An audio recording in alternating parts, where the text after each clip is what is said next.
Bills Nation, I'm telling you, this is the kind of thing that only happens in the AFC East. This isn't just a potential signing, it's a chess match, a direct response to a move by our biggest rival, the Miami Dolphins.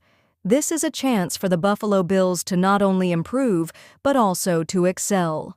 So, let's get right to it. The news is huge. The Bills are being heavily pressured by some very smart minds in the sport to sign veteran quarterback Mike Hilton. And get this, he's just been released by none other than the Miami Dolphins. Think about that for a second.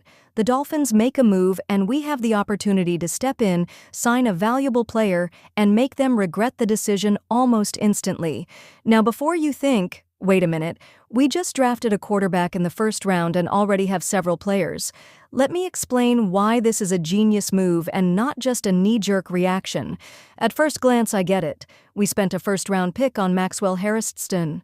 We also brought back our guy DNA Jackson. And of course, we're all rooting for a healthy return from trade Davius White. You might think our defense is set, especially after a season where our pass defense ranked, well, let's be honest, 24th in the league. That's not where we want to be, but this is where it gets interesting and where the narrative shifts. It's not just about adding a body. It's about adding a specialized weapon, a guy who fits a very specific and crucial need for this defense. Yes, if you look at Mike Hilton's pure coverage stats last season, they're not impressive. He had the fewest pass defenses and allowed his worst passer rating ever. I won't sugarcoat it, but you have to dig deeper. Peel back the layers to understand his true value. And that's exactly what people like Michael Haney of Buffalo Down have been pointing out. Haney's analysis was what really opened my eyes.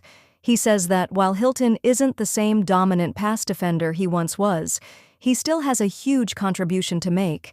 And where does he make it? In the slot. And even more importantly, against the run. That's right. Mike Hilton is an elite quarterback in run defense. And I'm not just talking about being very good, I'm talking about being ranked first among more than 220 quarterbacks qualified by Pro Football Focus with a ridiculous 91.7 grade in the run game. He also excelled in the passing game, ranking 55th, which is more than solid.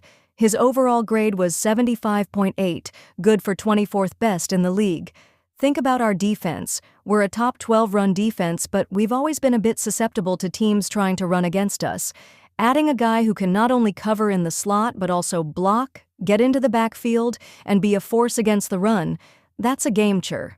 It gives our defensive coordinator, Leslie Frazier, a new toy to play with, a versatile piece that can change the dynamics of how we play in different situations. And let's talk about the depth chart, because that's where it really makes sense. Our starting nickelback is Taron Johnson. He's a capable player, no doubt, but who's his backup? Brandon Codrington. And mind you, Codrington is a great returner, but he barely played any snaps on defense last season. Then there's Dane Jackson, who could play slot in a pinch, but struggled in coverage last year. Hilton, on the other hand, is a veteran, a proven piece, and a huge addition to this depth. He provides a safety net we simply don't have right now. He's a guy you can trust on the field in a high-leverage situation. And let's not forget the AFC East rivalry. The Dolphins just signed our former cornerback Rasul Douglas. This is an opportunity for General Manager Brandon Beane to make the Dolphins pay for their decision to show them we won't sit idly by. This would be a subtle yet powerful trade that sends a clear message to the rest of the league. The Bills are always looking for ways to improve, and if an AFC East rival gives us an opportunity, we'll take it. Time is running out, however. We're not the only team that could use a player like Hilton. He's already been linked to his former team, the Cincinnati Bengals. Starting players like him don't fall from the sky, especially at this point in the season. So, Brandon Beane, we hope you're already on the phone. This isn't a luxury signing. It's a necessary move to solidify our defense and send a message to the rest of the league, especially the Miami Dolphins. The Bills Mafia is ready to make a move. We're talking about the elephant in the room, the one position on this team that has us all holding our breath, the cornerback room. More specifically, the future of our secondary and the unfortunate reality facing our highly touted rookie, Maxwell Harrison. Now, before we dive into this, I need you to know something. This isn't just about a single player. It's about the entire defensive scheme. It's about the very foundation of how we plan to stop some of the league's most explosive offenses. And what I'm about to tell you, it's not going to feel good, but it's the truth. And we, as the Bills Mafia, need to face it head on. Let's get right to it. We all know the name Maxwell Hairston. The kid came out of Kentucky and literally flew up draft boards after his 4.28-second 40-yard dash. That kind of speed, that kind of athleticism, it's what you dream about. It's what makes a rookie an immediate impact player. He was supposed to be the new blood, the fresh legs, the future of this Bills secondary. The plan was clear. Get him in, let him compete for that starting spot opposite Christian Benford, and get this new-look defense ready to fly.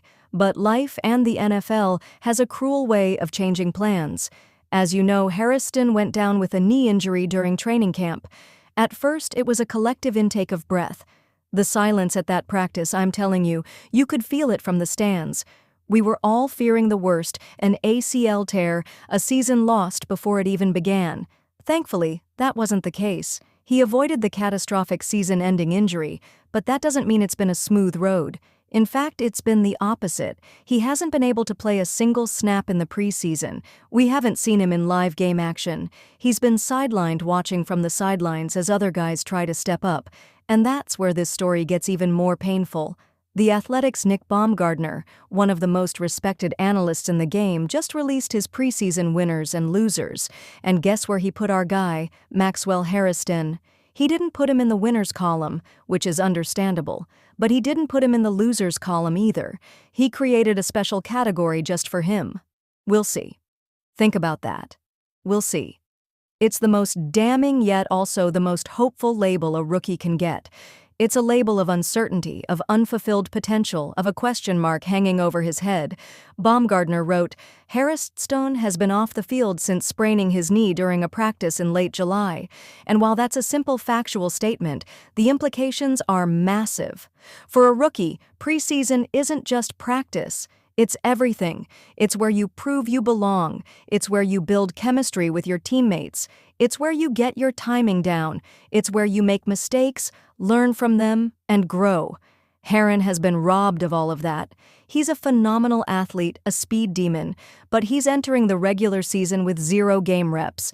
He's essentially starting from scratch, and that is why this "we'll see" label, while fair, is so incredibly unfortunate for our Buffalo Bills.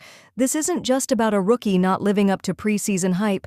This is about the ripple effect it has on the entire team. The Bills were counting on finding a playmaker at that cornerback position.